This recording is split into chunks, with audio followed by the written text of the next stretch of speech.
שלום לכולם, היום אנחנו נדבר על משהו קצת אחר, על איך קרוון אחד, כן, קרוון, יכול להפוך ללב הפועם של ריפוי עבור קהילה שלמה שנקרא מהבית שלה. אנחנו הולכים לצלול לתוך יוזמה מדהימה שנקראת חוסן בדרכים, ולהבין איך פתרון יצירתי, פשוט על גלגלים, מנסה לאחות את השברים הכי עמוקים. אז בואו נתחיל עם השאלה הזאת, כי היא בעצם כל הסיפור. תחשבו על זה רגע. מה קורה כשהכל פשוט מתפרק? הבית, תחושת הביטחון, הקהילה, הכל נעלם ביום אחד. איך בכלל מתחילים לאסוף את השברים? וזו לא שאלה תיאורטית, כן? זאת המציאות היומיומית של עשרות אלפי אנשים. אז מאיפה בכלל מתחילים? אוקיי, כדי להבין את הפתרון, אנחנו חייבים קודם כל להבין את עומק הבעיה. המציאות אחרי ה7 באוקטובר יצרה משבר שפשוט אין לו תקדים. שימו לב רגע למשמעות של זה. לא מדובר באנשים בודדים, אלא בקהילות שלמות, בעיקר מהעוטף ומהצפון, שברגע אחד נתלשו מהחיים שלהן.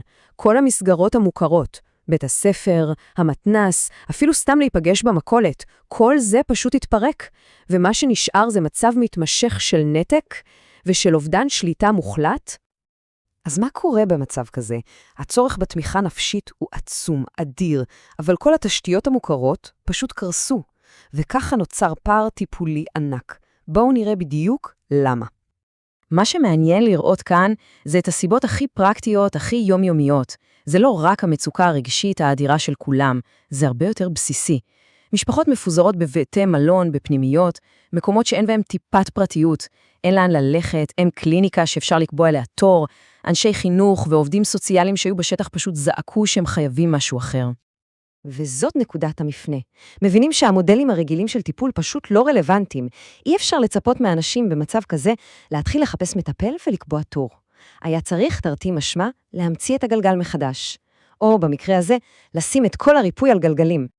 ומתוך הצורך הבוער הזה, מהשטח, נולד רעיון שמגיע ישירות ללב הקהילות הפצועות. אז הנה ההגדרה הרשמית. חוסן בדרכים. זו תוכנית שפותחה על ידו העמותה לקידום החינוך בתל אביב-יפו, שזה גוף עם עשרות שנים של ניסיון בעבודה עם אוכלוסיות במצבי קצה. הם ראו את הפער בשטח ופשוט פעלו, ובמהירות. כמה שזה פשוט, ככה זה גאוני, נכון? העיקרון הזה הוא כל הסיפור. ולמען האמת, הוא לא הומצא פה. הוא מבוסס על מחקרים ממקומות אחרים בעולם שעברו אסונות או מלחמות. מחקרים שהראו שיחידות בריאות ניידות פשוט עובדות. הן מורידות חסמים, הן בונות אמון, והכי חשוב, הן מחזירות לאנשים תחושה מסוימת של שליטה. טוב, אז איך זה נראה בפועל? איך דבר כזה עובד בשטח? בואו נצלול פנימה. התהליך מאוד ברור. קודם כל, מגיעים פיזיק לאן שהקהילה נמצאת. הקרוון הוא לא סתם רכב, הוא עוגן. הוא הופך להיות נקודה יציבה בתוך כל הכאוס, מרחב בטוח, מוכר, ורק אז, אחרי שהמרחב הזה נוצר, מתחיל הטיפול החווייתי בקבוצות. וזה החלק המעניין.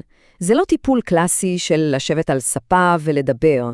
היופי פה הוא בכלים, למשל בבישול טיפולי. תחשבו על הפעולה הפשוטה של ללוש בצק ביחד, או לחתוך סלט.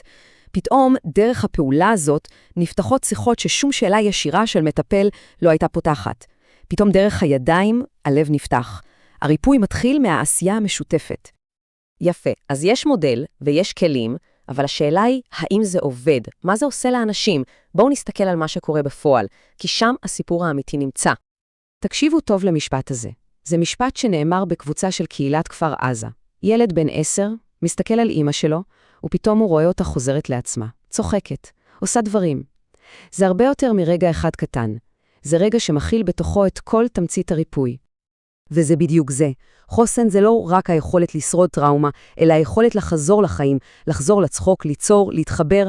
המפגש הזה בקרוון אפשר לאותה אם ולעוד רבים לחוות שוב רגע אחד של נורמליות, רגע של תקווה. והסיפור המרגש הזה הוא לא רק סיפור. יש לו גיבוי מחקרי חזק. מטה-אנליזה עדכנית, שזה בעצם מחקר על שסוקר המון מחקרים אחרים, מראה בדיוק את זה. טיפול קבוצתי הוא קריטי, לא רק כדי להפחית חרדה, אלא כדי לשקם את תחושת השייכות. ועבור קהילה שנעקרה מהשורשים שלה, שייכות היא אולי הדבר הכי חשוב בתהליך הריפוי. אז הבנו שהתוכנית עובדת, שהיא מביאה תוצאות מדהימות בשטח. אבל מה הלאה? המטרה היא לא להישאר פתרון נקודתי, אלא לבנות משהו הרבה יותר גדול וקבוע. השאיפה, כמו שאפשר לראות כאן, היא בעצם לקחת את הקמבן הבודד הזה ולהפוך אותו לרשת ארצית של חוסן. ליצור מערך שלם שיוכל לתת מענה מיידי בכל משבר עתידי, לא משנה אם הוא ביטחוני או אזרחי ובכל מקום בארץ. ונסיים עם המשפט הזה, שאולי התמצית של כל מה שדיברנו עליו, חוסן בדרכים מזכיר לנו שריפוי אמיתי, עמוק, הוא לא משהו שקורה לבד, הוא נבנה מתוך קשר, קשר בין אדם לעצמו, בין אדם לחבר שלו, ובסוף בין קהילה שלמה. וזאת אולי התובנה הכי חשובה שאפשר לקחת מהסיפור מעורר ההשראה הזה.